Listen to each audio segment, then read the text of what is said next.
verdadera y andan coqueteando con cualquier quimera. Ponga pues muchísima atención y aprenderse a todos la lección.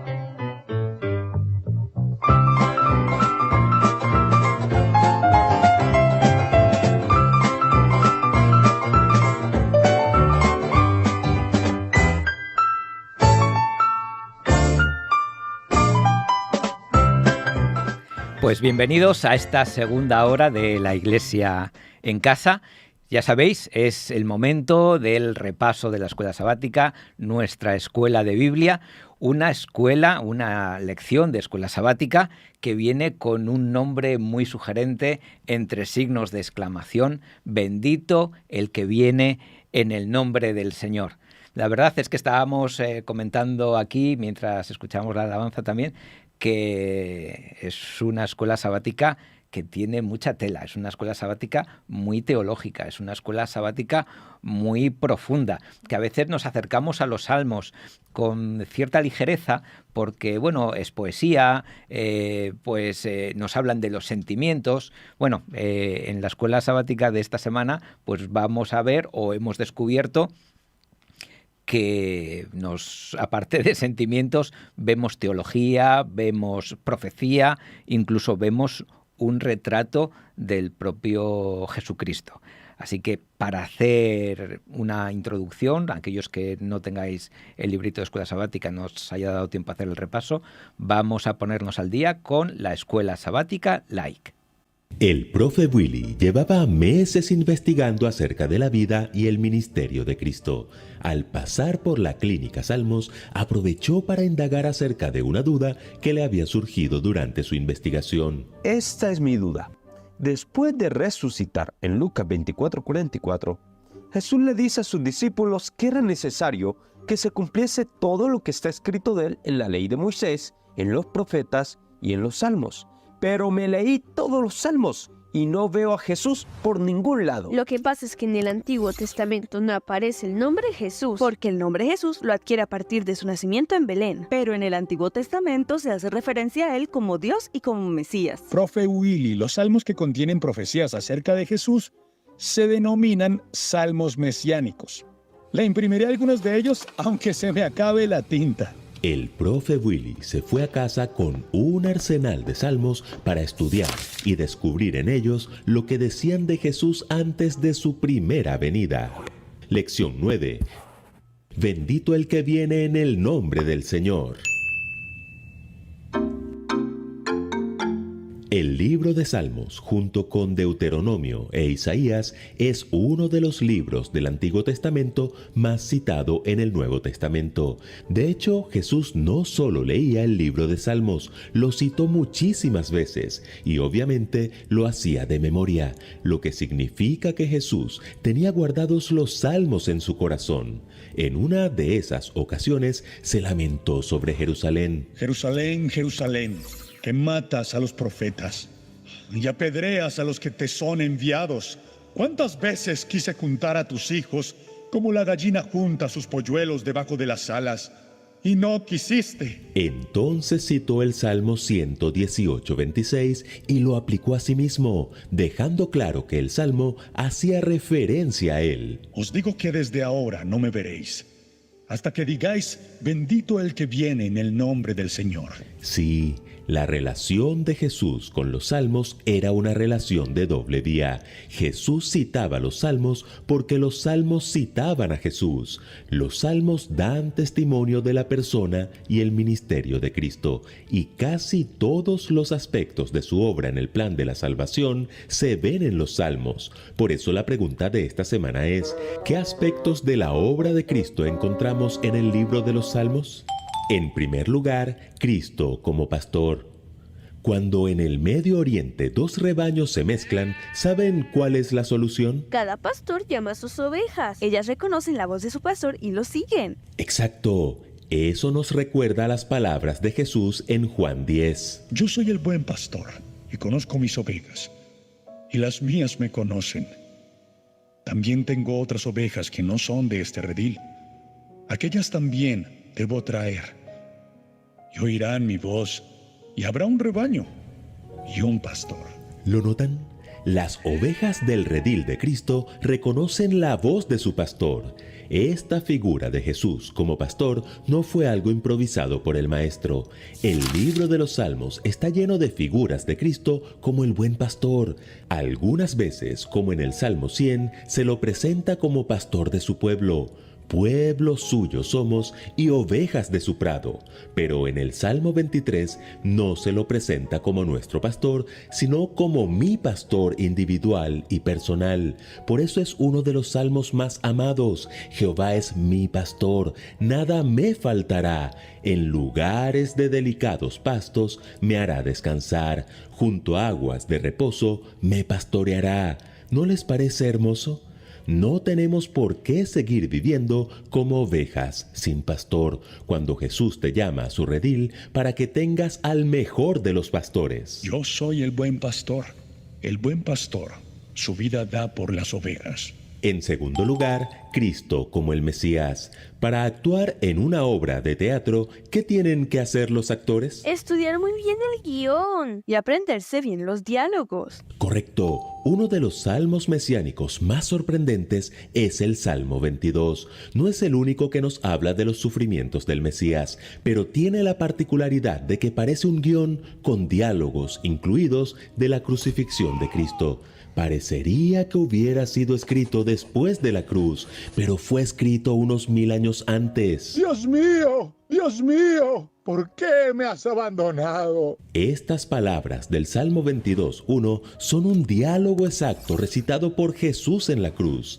Tal exactitud ha hecho pensar a algunos críticos que Jesús sencillamente se aprendió el Salmo y lo repitió en la cruz para hacernos pensar que Él era el Mesías. Pero ¡oh sorpresa! Jesús no fue el único actor que se ajustó al guión del Salmo 22. Los versículos 7 y 8 del Salmo dicen: todos los que me ven me escarnecen, estiran la boca, menean la cabeza diciendo: se encomendó a Jehová, líbrele él, sálvele, puesto que en él se complacía.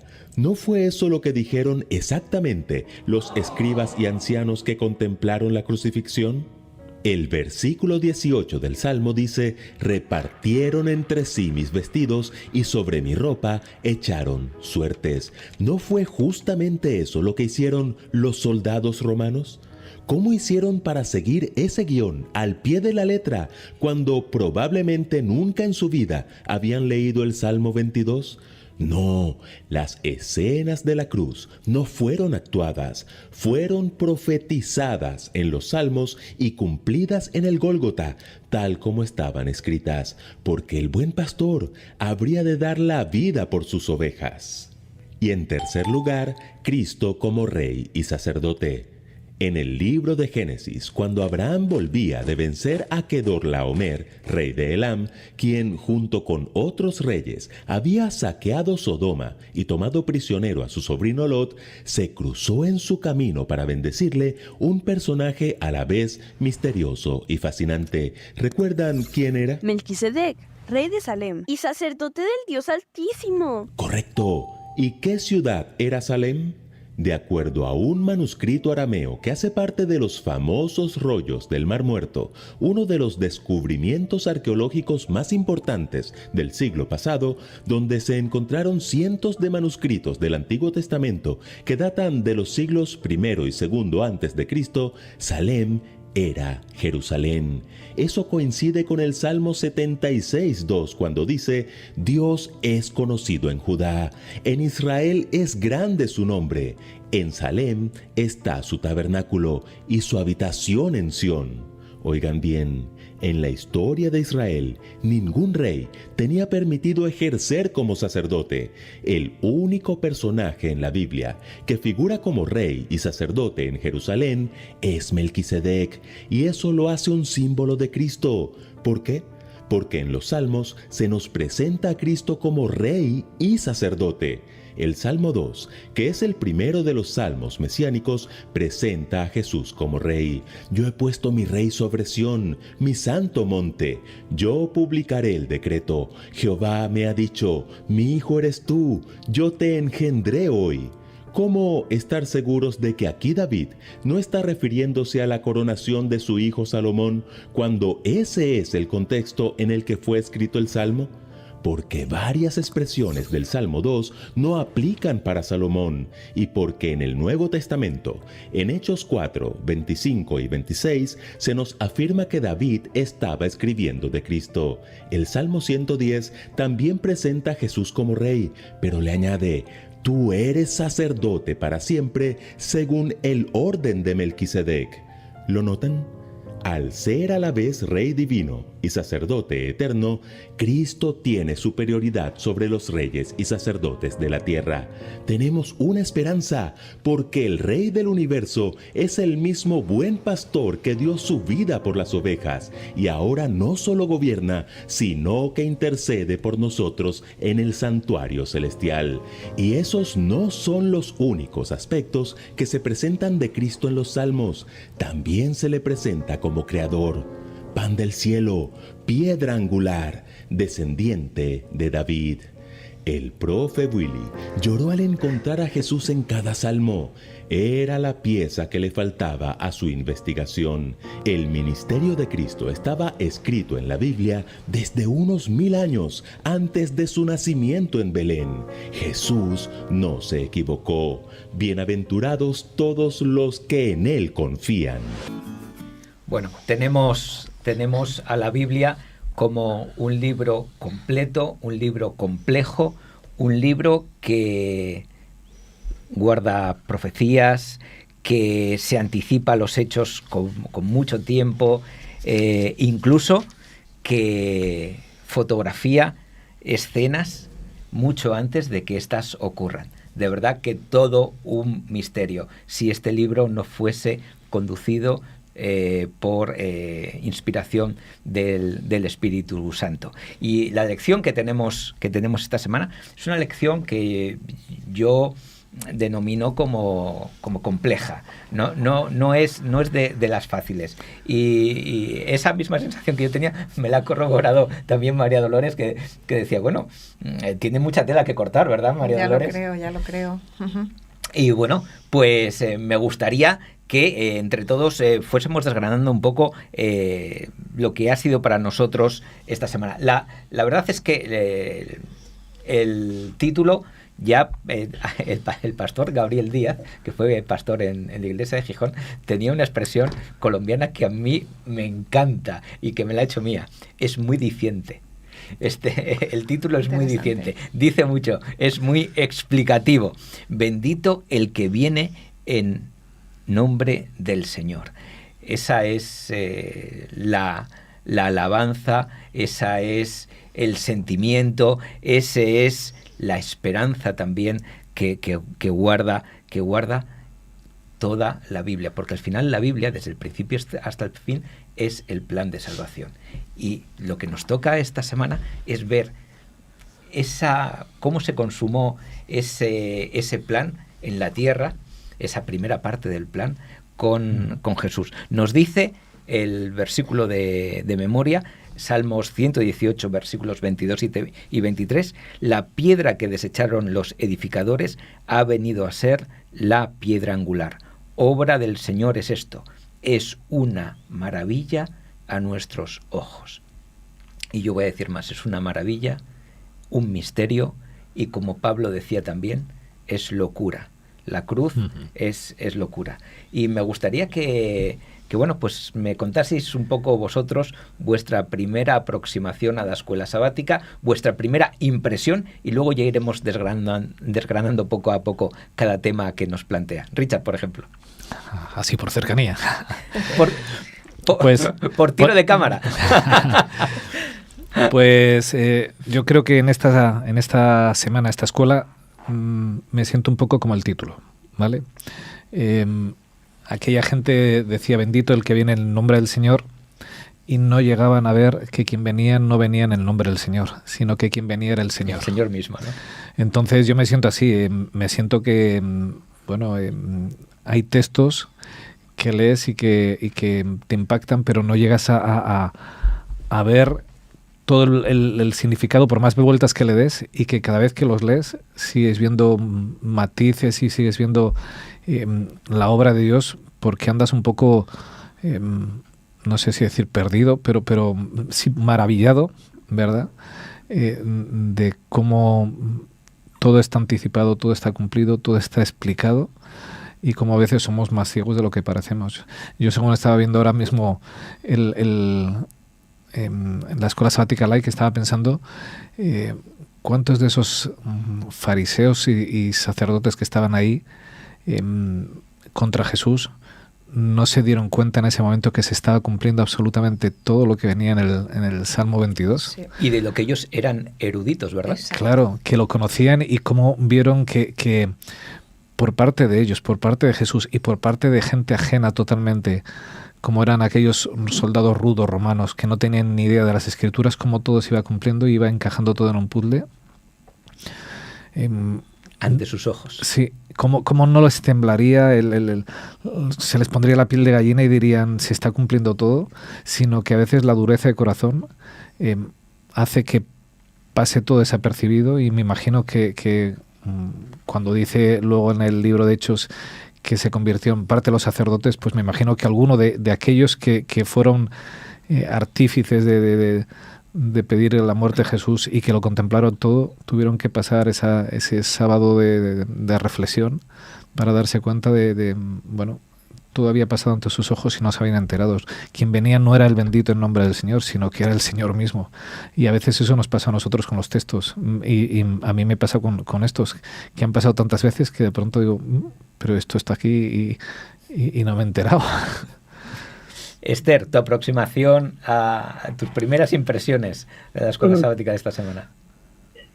Yo la verdad es que estoy emocionada, es la palabra, ¿de acuerdo? Es verdad que cuando te acercas a esta lección, cuando hemos empezado a estudiarla, todos hemos dicho lo mismo, ¿no? Es de las más profundas y de las más densas que hemos podido probablemente estudiar últimamente, ¿verdad? Cuando hemos entrado en todos los textos, todos los planteamientos que nos hace, dices tú, caramba, yo que pensaba efectivamente que Salmos es un libro de poesía, más o menos interesante, más o menos compleja, pero no tan profunda, no tan densa. Para mí fue un auténtico descubrimiento esto. Y la verdad es que estoy emocionada, porque a medida que vas adentrándote, y lo estaba pensando ahora cuando veía también la escuela sabática light, ¿no? Decías, caramba, fíjate que hemos leído a veces Salmos, fíjate que pero he descubierto el Salmo 22, por ejemplo, igual que algunos otros que hemos estado leyendo esta semana, que decías, caramba, me faltaba aproximarme a los Salmos de esta manera. Y he encontrado textos tan bonitos y planteamientos tan hermosos y una imagen de Jesús tan amplia, tan densa, tan luminosa. No voy a decir nada más, luego seguimos hablando, pero dejadme, por favor, compartir con vosotros y con la audiencia, y por eso me he puesto parte del Salmo 110 de fondo. Esto, Salmos 110 del 1 al 3. Si esto no es hermoso, Jehová dijo a mi Señor, y viene el texto que tengo detrás, siéntate a mi diestra hasta que ponga tus enemigos por estrado de tus pies. Jehová enviará desde Sión la vara de tu poder, domina en medio de tus enemigos. Tu pueblo se te ofrecerá voluntariamente en el día de tu poder, en la hermosura de la santidad. Desde el seno de la aurora tienes tú el rocío de la juventud. De ese Jesús estamos hablando. Ese es el Jesús en el que creemos, el que desde la aurora, desde el seno de la aurora, tiene el rocío de la juventud. Una manera hermosa de decir la vida eterna también, ¿verdad? Qué bonito, qué felicidad poder leer esto. María Dolores, ¿cómo te has aproximado tú esta semana a la lección? Bueno, pues la verdad es que me asusté un poco cuando vi la lección, porque dije, yo no sé de dónde, qué tengo yo que aportar a esto. Pero me encanta que me habéis dejado para la última, porque comparto lo que habéis dicho los tres. Estoy completamente de acuerdo. Y respecto a lo que ha dicho especialmente Richard, es un planteamiento que yo también me he hecho, porque a veces decimos, si yo hubiera estado cuando Jesús, si yo hubiera vivido en esos tiempos. Mi padre, que ya descansa, él venía a la iglesia, pero él nunca tomó su decisión de forma visible, ¿no? No sé, en su corazón quiero creer que sí, que tomó su decisión. Pero él a veces me decía, es que, ¿cómo es posible que viendo lo que vieron no se entregaran, ¿no? No les convenciera? y pensamos que nosotros, estando en esa época y allí, sí que lo habríamos hecho. Sin embargo, la realidad de lo que ocurrió nos demuestra que no necesariamente, porque como bien habéis dicho, eruditos, estudiosos e incluso seguidores del pueblo llano dejaron de seguir a Jesús. Así que hay algo más que creer en una evidencia, hay algo más, ¿verdad? Elena White, en El deseo de todas las gentes, os invito a leer ese libro porque aporta muchos matices sobre la vida de Jesús, el ministerio de Jesús en la tierra. Hablaba sobre parte de estos eruditos, parte de estos dirigentes espirituales del pueblo, como que alguno de ellos sí que sabía que Jesús era el Mesías, pero que no les convenía. Y lo negaron a propósito. O sea, algunos fue por desconocimiento y otros fue por conveniencia.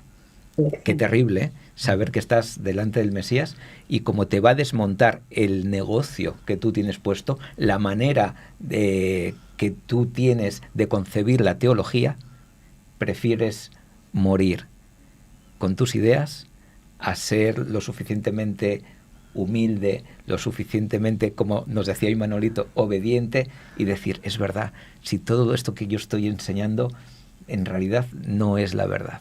Pero eso no te muestra que estaban sirviendo a un señor. Claro, y además la Biblia lo dice, que siempre estamos a otro distinto aquí. A un señor, que era Satanás, totalmente. Claro, exactamente. Así que es verdad lo que tú dices. Siempre miramos los relatos bíblicos y meneamos la cabeza. Oye, este pueblo de Israel, mira que, cada vez que siempre es un mira que.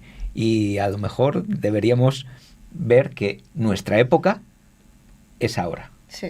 Si ahora se estuviese escribiendo un libro de la Biblia, ¿qué diría de mí como discípulo? ¿Qué personaje estaría yo interpretando en ese relato? ¿Seré de los que sigo a Jesús sin enterarme mucho, que yo prefiero este papel, sin enterarme mucho y después abrir los ojos y darme cuenta de cosas? ¿O soy de los que sigo a Jesús simplemente porque es una atracción de feria, porque como no hay televisión es un momento muy chulo para pasar una parte del día, porque nos da de comer? ¿O sigo a Jesús para acusarlo? Hay muchas maneras de seguir a Jesús. O lo ignoro porque no me interesa su mensaje, aunque en mi fuero interno reconozca que lo que él predica es la verdad. Hay tantos matices, tantos personajes, y bueno, y también hay matices en... Y atrae la idea de ir a la época de Jesús, sobre todo por ver a Jesús. Pero la nuestra es esta, Richard. Sí, y además tenemos mucha más luz, mucha más claridad que cualquiera de los que estuvieran allí. Y a veces pensamos, si yo estuviera allí para escuchar a Jesús cara a cara, es que quienes estaban allí no tenían claro, la mayoría de ellos, que Jesús era el Salvador del mundo, que era el Dios hecho hombre, Emmanuel. Nosotros tenemos toda la certeza. Nosotros conocemos que Él resucitó, que Él venció la muerte. O sea, tenemos mucha más luz que cualquiera de los que estuvieron allí contemporáneos. Y sin embargo, a veces todavía dudamos y decimos, si yo hubiese estado allí, es que si ellos se pudieran cambiar, probablemente nos dirían, si yo supiera lo que tú sabes. Claro. Entonces, tenemos que vivir nuestro tiempo, como tú dices, este es nuestro momento, y disfrutar del Jesús plenamente revelado. Jamás Dios ha estado tan revelado como lo está hoy en día. Otra cosa es que nuestra ceguera, nuestra sordera haga no ver lo que se nos ha revelado, pero tenemos luz suficiente para conocer a ese Jesús, para servirle y para seguirle. Lo que pasa es que somos muy cómodos. Y una primera revelación de este Jesús lo tenemos en el día domingo, donde nos habla de el pastor divino y abnegado. Y yo vuelvo a aferrarme, me vais a permitir que me aferre mucho a este texto hoy, porque me parece muy conveniente el texto que han elegido como texto guía de la escuela sabática. Y sobre todo a la última parte, después del punto y seguido, obra del Señor es esto, es una maravilla a nuestros ojos. ¿Qué maravilla es tener un pastor, tener un guía, tener un vigilante, tener un cuidador, tener alguien que se preocupe tanto como Jesús, que sabes que no falla, que no muta, que su amor es constante, que su entrega es total. Ese es mi pastor, que teniéndolo todo en el cielo, decidió dejarlo para venir aquí y para venir a hacer esta función de pastor físicamente. A mí es algo que, ya os digo, para mí es una maravilla, para mí es algo inexplicable. Pero si lo tienes bien escrito y lo tienes bien claro, pero para mí es inexplicable, digamos, ese nivel de implicación, porque seamos sinceros. Si tú tienes un rebaño que está todo el día dándote problemas, que no produce... Hoy en día el tema de los rebaños vamos a verlo desde el punto de vista ganadero. El ganado tiene que rendir. Si yo tengo ganado es porque tiene un aprovechamiento, sea en leche, sea en lana, sea en carne, pero tiene que tener un aprovechamiento. Madre mía, qué rebaño le tocó a este Jesús. Qué rebaño. Y aún así, dice, yo muero por mi rebaño. Yo me esfuerzo, yo lucho por mi rebaño. Y vamos claro, es que hay una enorme diferencia entre ser un asalariado o ser un empresario y ser el pastor que es Jesús. Claro. Esto está conectado, entre otras cosas, con el texto de Salmos 103, al que alude la lección. ¿Recordáis? Reconoced que Jehová es Dios, nos dice. Él nos hizo y no nosotros a nosotros mismos. Y justo ahí pone, pueblo suyo somos y ovejas de su prado. Este pastor es el creador de las ovejas, es el diseñador de las ovejas, es el dueño de las ovejas. Y además es el que incluso da su vida por las ovejas. Es imposible que encontremos un ganadero así en la tierra. Y hoy por hoy, fijaos, yo lo comentaba esta semana con alguien hablando de cómo está la creación y de cómo estamos descuidándolo y rompiéndolo todo, ¿verdad?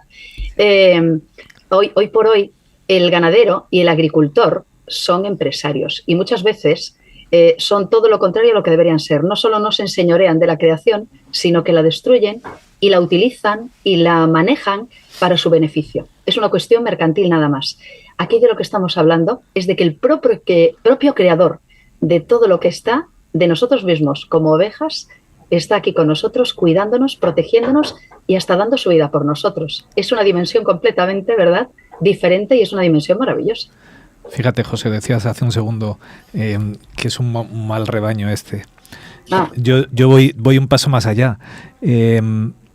¿Por qué un rey se va a hacer pastor? Si donde mejor está es sentado en gobernando, que le sirvan cómodamente, ¿vale?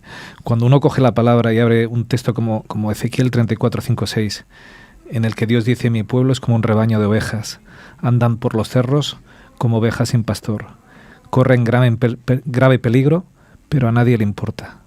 Uno entiende lo que hizo Dios. Es verdad, somos un mal rebaño, pero nos ama tanto.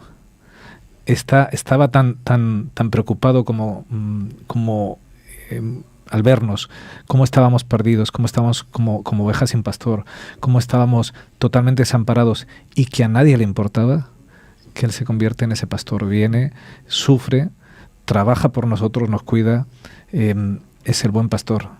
Y a mí hay algo que me encanta cuando dice Jesús, yo soy el buen pastor, es que no hay otro buen pastor, ¿vale? Él es el único buen pastor, al único que le importa de verdad cada una de las ovejas, las díscolas y las que son menos díscolas. Es esa imagen de quien viene, que trabaja, que cuida, que le importa cada una de las ovejas. ¿Por qué? Porque Él vio cómo estábamos y viendo nuestra condición se amparó de nosotros y quiso sacarnos de esa situación. Por eso el que es rey se convierte en pastor, en un pastor de ovejas díscolas, por amor, porque Él nos amó cuando estábamos perdidas cada una por un monte.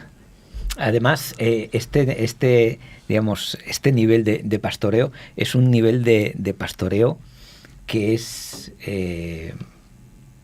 eterno, que no tiene fecha de caducidad. En Salmos 28:9 se nos dice: salva a tu pueblo y bendice a tu heredad, y pastoréales y susténtales para siempre. Así que esa función de pastoreo no se va a perder. Ese Jesús como buen pastor no se va a perder. Pero en Hebreos 13:20 nos dice la palabra de Dios: y el Dios de paz que resucitó de los muertos a nuestro Señor Jesucristo, el gran pastor de las ovejas, por la sangre del pacto eterno. Así que es la función de pastoreo de Jesús, es una función por elección, pero también por pacto de sangre. Uh-huh. Es una promesa, es un contrato. Es decir, yo voy a ser tu pastor, yo te voy a pastorear, yo te voy a acompañar siempre, no solamente en las buenas, sino también en las malas. Esta semana, viendo un poquito este tema del pastor, me encontré con una explicación que, no sé, a mí me chocó muchísimo. La parábola de las 99 y de la oveja perdida, que deja Jesús a las 99, o el pastor deja a las 99 y se va a buscar a la perdida. Y la persona que hablaba de esta parábola la hacía en un contexto que yo nunca lo había oído. Y le estaban preguntando, ya sabéis que, bueno, nos complicamos a veces mucho la vida, y en YouTube, bueno, pues la gente pregunta, la gente tiene unas inquietudes que a veces son muy... Y le preguntaba, bueno, ¿hay vida en otros planetas? ¿Hay otros seres creados? ¿Hay otros mundos habitados? Y la explicación que le dio este hombre fue con esta parábola. Dejó a los 99, que a veces lo interpretamos de otra manera, ¿verdad? Dejó a las 99 y salió por la que se había perdido. Si nosotros atendemos al relato bíblico, sabemos que hay más seres creados, sabemos que hay otros mundos habitados, y sorpresa, ¿cuál fue el único mundo que cayó? ¿Cuál fue la única oveja que se apartó de ese rebaño de las 99 justas?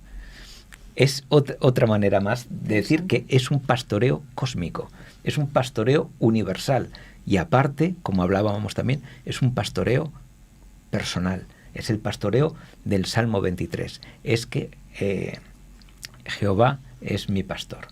No sé, es curioso, porque además hay un aspecto más, incluso eso, el rey se convierte en pastor y viene a buscar a la oveja o a las ovejas, al rebaño de ovejas que se había perdido. Pero es que curiosamente incluso él se convierte en oveja también y muere como un cordero sin mancha, precisamente para salvar a las otras ovejas. Es decir, es una panorámica. Eso es otro misterio, ¿verdad?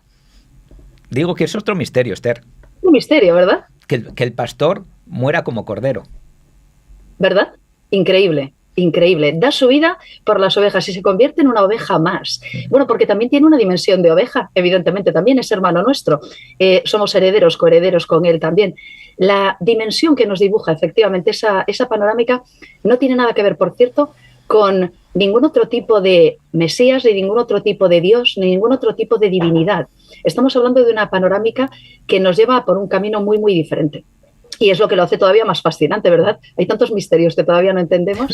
¿Cómo es posible que el propio pastor muera por mí como una oveja más? Es increíble. Le estaba preguntando a María Dolores qué te sugiere a ti esta imagen de Jesús pastor. A ti como cristiana, en tu día a día, ¿cómo te afecta o cómo te ayuda el tener esta imagen de Jesús como pastor, como tu pastor personal? Yo leí una versión en inglés del Salmo 23 y a mi conocimiento del inglés, que no es mucho, pero es un poquito, ¿no? Cuando empieza diciendo Jehová es mi pastor, nada me faltará, en inglés, en la versión que yo encontré, decía Jehová es mi pastor, nada desearé. I shall not want. Sí, nada desearé. Es muy curiosa la traducción, muy curioso, es verdad. No desearé nada más. Y yo me planteaba la diferencia entre nada me faltará y nada desearé. Es verdad. Porque nada me faltará es pues todo lo que necesito lo voy a tener, tendré mis necesidades cubiertas, pero nada desearé. Es muchísimo más allá, porque yo puedo tener mis necesidades cubiertas y seguir queriendo, deseando, elucubrando, ¿verdad? Teniendo expectativas, ¿verdad? Exactamente. Y entonces me gustó esa forma de enfocarlo. Decir, es que tener a Dios en mi vida es que cumple completamente, cubre completamente mi necesidad de todo tipo, ¿no? Me siento cubierta en todo. Eso es lo que... Esta semana, además, en la escuela sabática del pastor Bullón, decía, incluso lo de nada me faltará, y no te faltará ni siquiera el sufrimiento que necesites para crecer. Para crecer, incluso. Porque muchas veces cuando nos aferramos a ese texto, lo hacemos de una manera muy equivocada. Sí.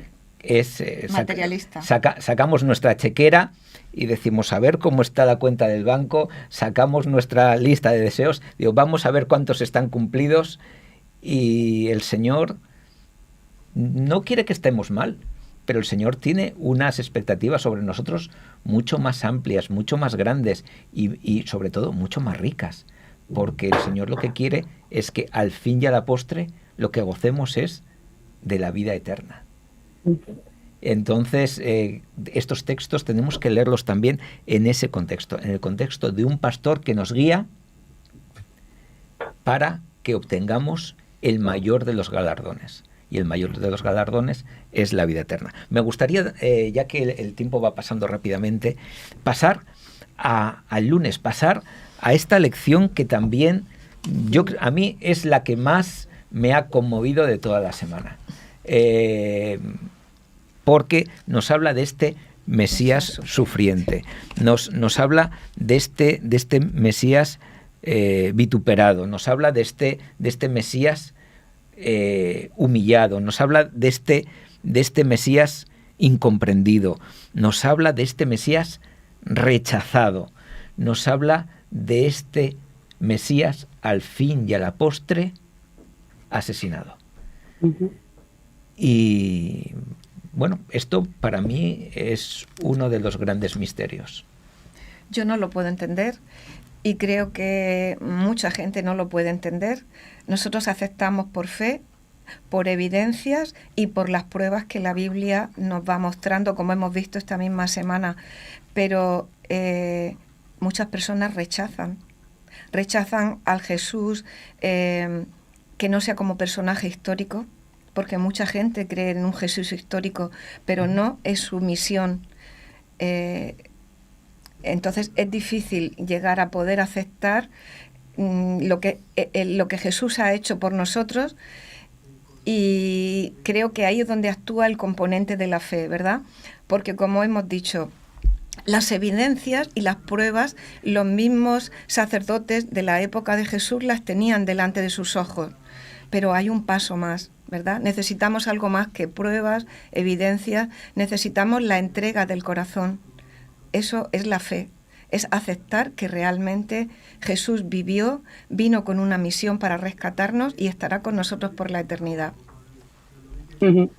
Además del concepto de Mesías sufriente, es una paradoja en sí misma, ¿no? Sí. Decir, ¿cómo? El Mesías, pero es imposible que un Mesías sufra, o es imposible que Dios pueda sufrir, o que encontremos la componente del sufrimiento también como parte de su experiencia. Es algo extraño, ¿no?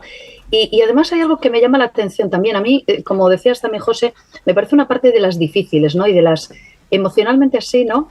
Complicadas también de acercarse y de aceptar también.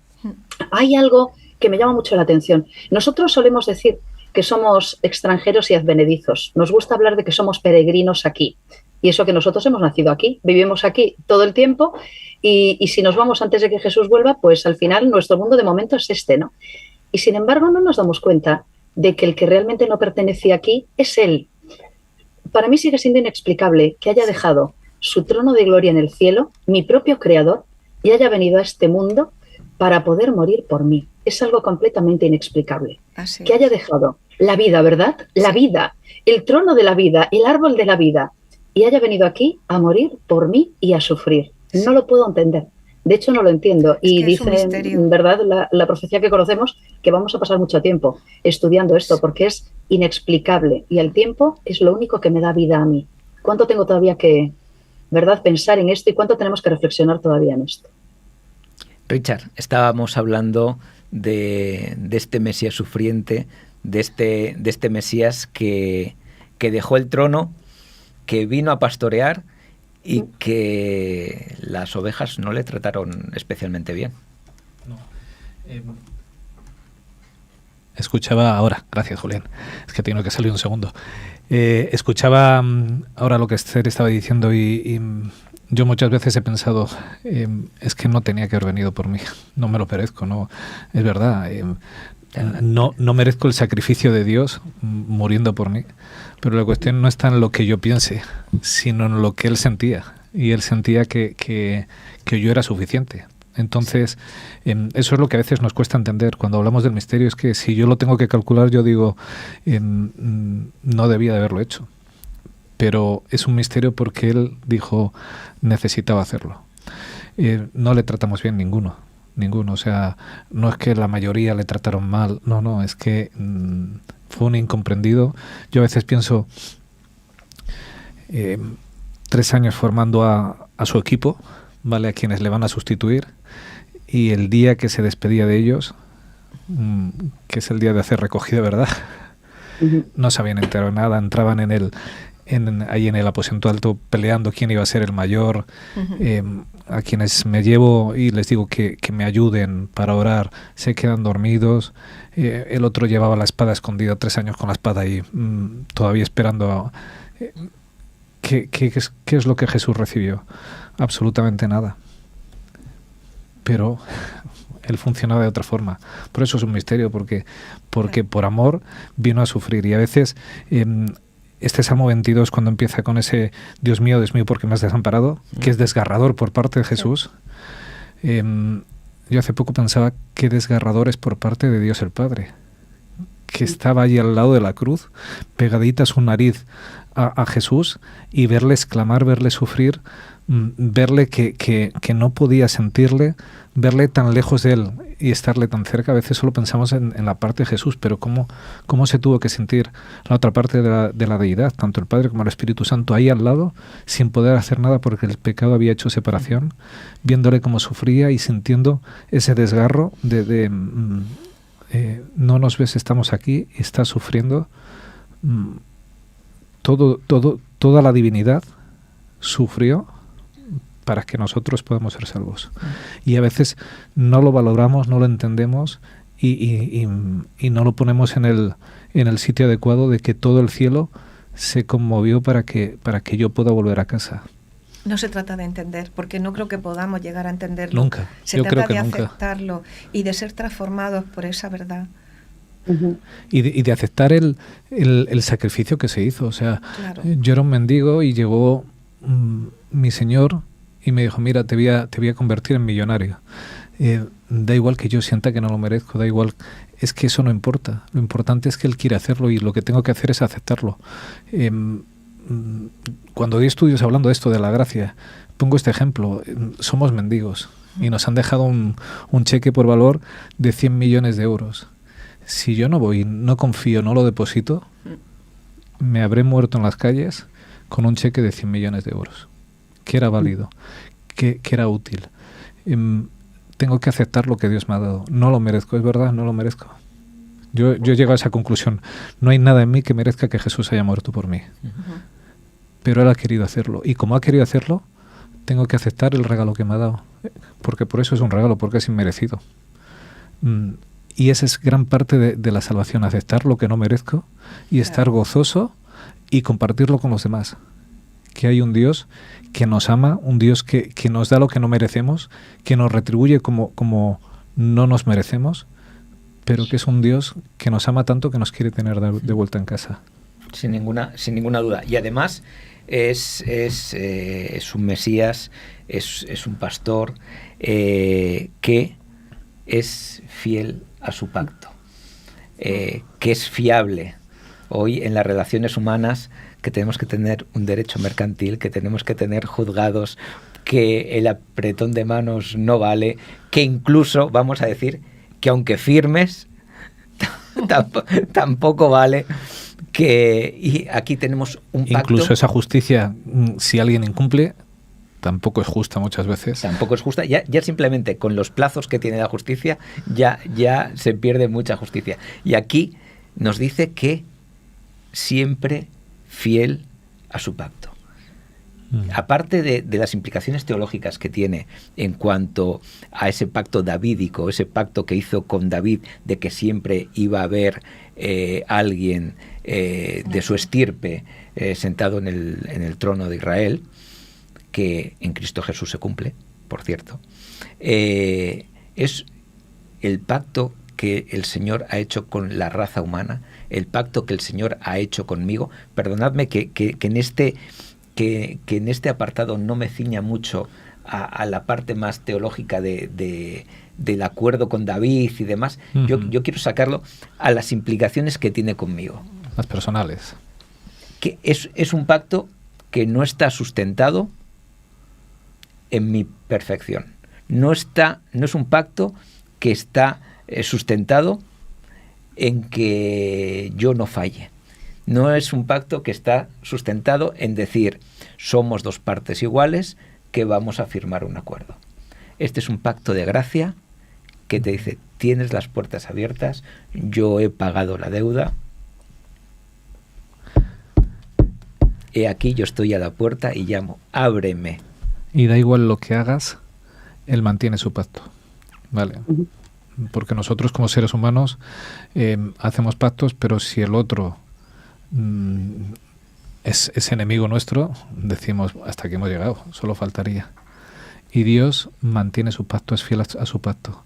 Él, a pesar de cómo yo me comporte, Él es fiel a su pacto. La prueba de ello la tenemos en aquel ladrón en la cruz, ¿verdad? El ladrón en la cruz, si estaba allí no era solo porque era ladrón y asesino. Se crucificaba a quien había tenido un delito de sangre al robar. Era un personaje aquel. Jesús fue fiel a su pacto. O sea, da igual en el momento. Si tú acudes de mí, en mí hay salvación. O sea, es verdad que nosotros tenemos una mejor posición que aquel ladrón, ¿verdad? Porque vamos a disfrutar de una vida con muchos más beneficios que la que tuvo aquel hombre. Pero en el final, ¿qué es lo que importa? Que es el poder estar una vida eterna con Jesús. Jesús es fiel a su pacto, o sea, en cualquier momento, en cualquier instante es bueno para que tú te des la vuelta y digas, Señor, necesito tu ayuda. El problema está que a veces, y con esto a veces los seres humanos nos engañamos, decimos, bueno, pues entonces hago lo que quiera y en el último instante yo voy a decirle a Dios, Señor, ¿verdad? Lo que pasa es que se nos olvida que Dios conoce nuestros corazones, claro. Conoce nuestra sinceridad, sabe que aquel hombre en la cruz fue sincero y de forma sincera se arrepintió de lo que había hecho y vio a Jesús, en Jesús a Dios. A mí no me digáis, para mí este es otro misterio. Para mí es otro misterio. Resulta que alguien, porque no solamente fue el ladrón, también fue el centurión. En un tipo... Todos extranjeros, ¿eh? En un tipo posiblemente desnudo, colgando de una cruz. Machacado y ensangrentado. ¿Qué pinta de Dios podría tener como para que viesen en él al Salvador de la humanidad y decir esa frase de ciertamente este es hijo de... ¿Qué actitud? Porque la cuestión no es la pinta. Pero me vais a permitir... Pero juzgamos por las pintas. Sí. Y cuando vemos las pintas, o sea, sí. ¿Qué emanaría de Jesús, claro, incluso en ese momento de agonía y de dolor, como claro, para que le reconociesen como lo que realmente era?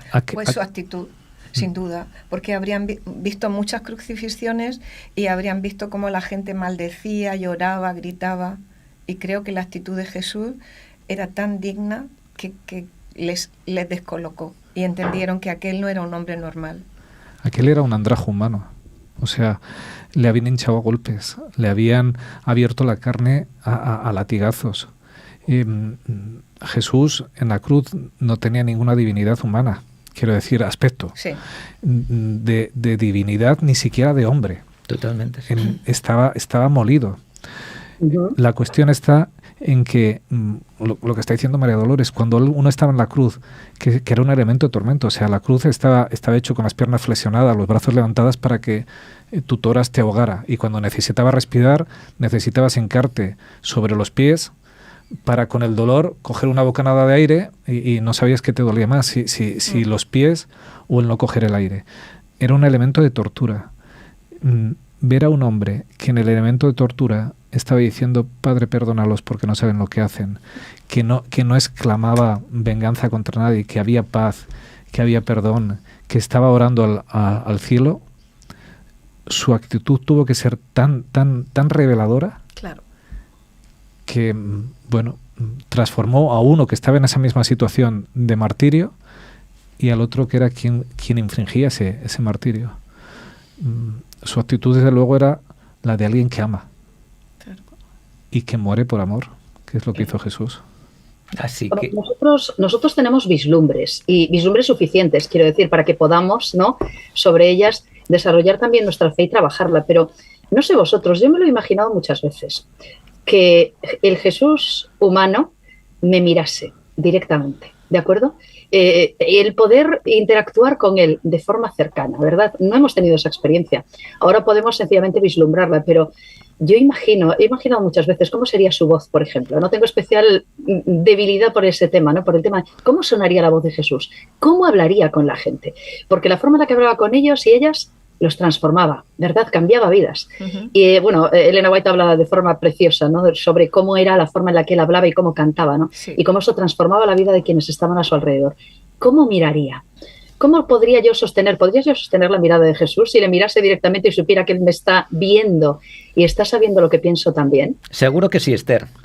Seguro, pero no ¿me entendéis, verdad? Es decir, ¿cómo sería esa manera de interactuar con los demás?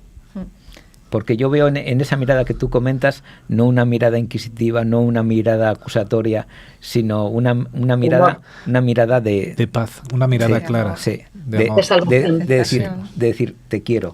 Claro. Estás en un sitio seguro. Claro. De esas miradas que reconfortan, ¿verdad? Claro. Todos hemos predicado, ¿verdad? Y cuando estás predicando a veces necesitas mirar a alguien cercano, alguien de tu familia, porque descansas, te reconforta. De ese tipo de miradas, la mirada claro, en la cual descansas tranquilo, en la cual dices, esta no me juzga, esta mirada es para mi propio descanso. Yo creo que Jesús miraba así. Sí, él me conoce, él sabe quién soy. Esa es esa mirada. Estás segura de que te conoce. Esther, sí. Y a pesar de eso, me ama. Podríamos leerlo así también. Es así.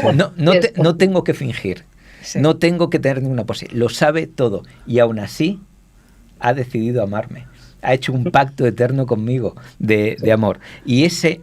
Perdón, dime. No, digo que fíjate que hace un segundo hablábamos de aquellos fariseos y escribas, cómo tuvieron que sentirse al pie de la cruz. O sea, le habían colgado, le habían machacado. No consiguieron de él que exclamara ni una sola vez nada impropio. ¿Cómo les tendría que retorcer por dentro? ¿Me oyes? Sí. Que no hubiese maquinación en él, que no hubiese maldad, que no hubiese odio, sino que hubiese bondad hasta el último extremo para llegar. Yo me lo imagino así a Jesús mirándoles a ellos y diciéndoles perdónales porque no saben lo que hacen. Como eso que hubiese conmovido a cualquier persona, esta gente, es por lo que te estabas diciendo tú antes, José, esta gente que era tan dura de corazón, que de la religión habían hecho un negocio, una forma de vida, no les impactó.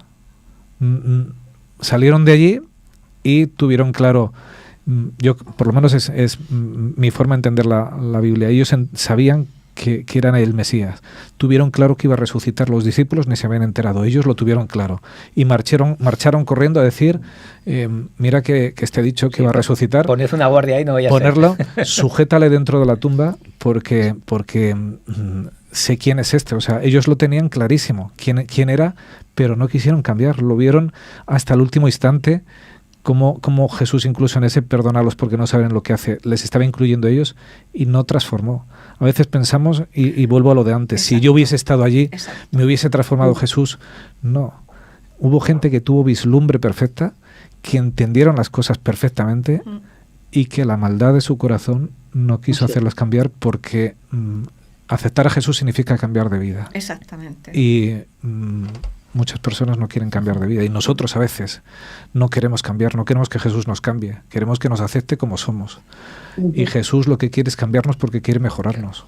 Y no tenemos que quedarnos solamente con esta idea del Jesús sufriente, de este Mesías agonizante en la cruz, porque la buena noticia es que Jesús no solamente murió, sino que resucitó y es Rey eterno de poder incomparable.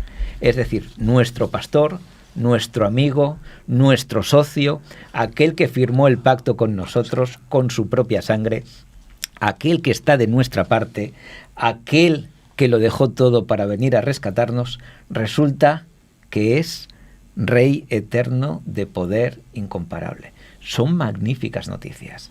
Y vuelvo a decir, la lección de la escuela sabática tiene muchos matices teológicos, tiene mucha enseñanza teológica, pero dejadme que yo lo pase al plano personal, porque aparte ya no queda mucho tiempo, para decir, qué gusto que mi Señor tiene poder. Y tiene el poder con mayúsculas, que es el poder sobre la muerte. El poder de hacer todas las cosas nuevas. El poder de prepararme una patria celestial en la que yo pueda vivir en armonía. El poder de darle la vuelta a todo este mundo de sufrimiento, todo este mundo de pecado, todo este mundo de dolor. Y vuelvo a referirme al dolor como me estoy refiriendo estas últimas semanas, porque yo tengo las carnes abiertas con lo que está pasando en Gaza. Y con quién es uno de los contendientes. Me duele sobremanera. Me duele la guerra, por supuesto, en Ucrania, me duele el conflicto del Yemen, me duele muchos de los otros conflictos que están ocurriendo en el mundo, y digo muchos otros y no todos, porque hay muchos de los que ni tengo conocimiento. Pero este me duele en especial. Que sea Israel quien esté masacrando. Y no sé si será correcto, pero cometiendo un genocidio. Me duele especialmente. Y bueno, pues este Rey eterno de poder incomparable es el que tiene precisamente ese poder que no tiene nadie, que no tiene parangón, que no tiene comparación, porque para empezar no es un poder temporal y para empezar es un poder sobre todo, no sobre un territorio, no sobre una situación geopolítica, sino sobre todo. Tiene el poder tan grande como para cambiarme a mí. Y fíjate que dice, el texto es primogénito, ¿verdad? Y es primogénito porque es el primero que venció la muerte.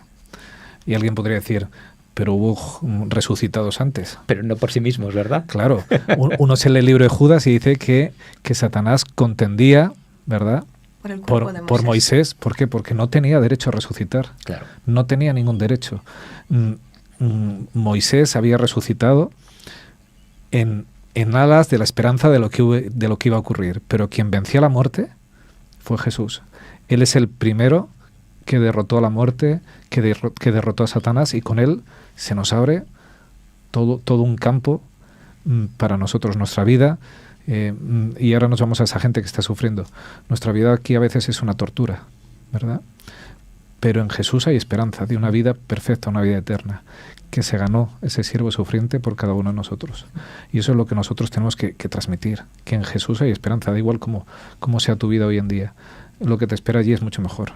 Si tu vida aquí es una porquería, qué bueno. Pero si tu vida es maravillosa aquí, es una porquería comparado con lo que te espera allí.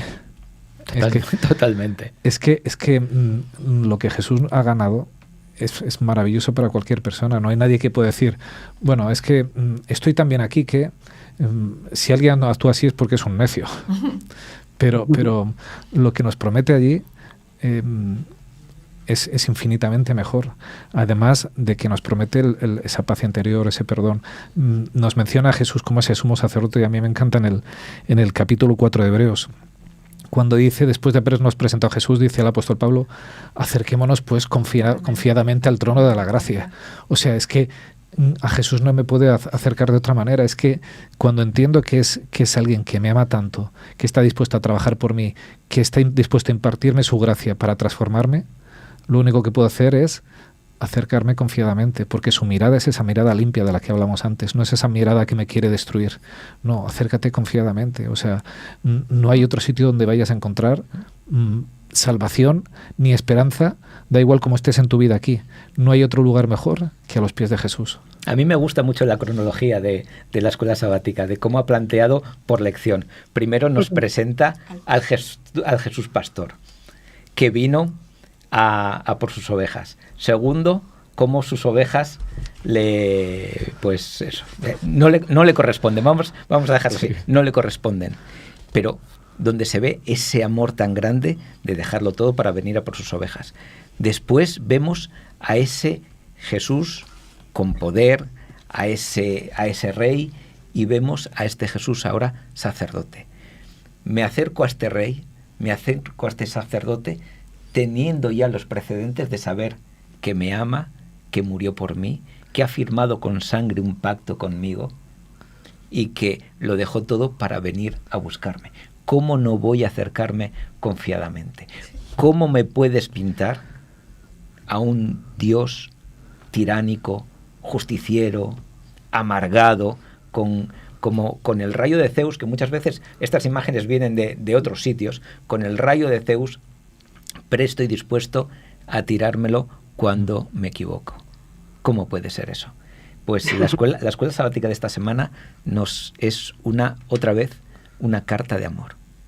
Una carta de amor, sabiendo que en Él tenemos abogado, que en Él tenemos salvación, que en Él tenemos quien nos provea de esa ropa, esos mantos de justicia blancos que por nosotros no podemos conseguir, y que no hay nada que yo pueda hacer para salvarme, pero que Él lo ha hecho ya todo.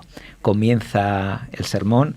De verdad que ha sido una escuela sabática, ha sido un gusto volver a recordar a este Jesús que nos ama tanto, que no está colgado en la cruz. Acordémonos, ahora que viene época de Semana Santa, recordemos que Jesús no está en la cruz. Amén. Que es la mejor noticia. Amén. Amén. Buena semana. Buena semana.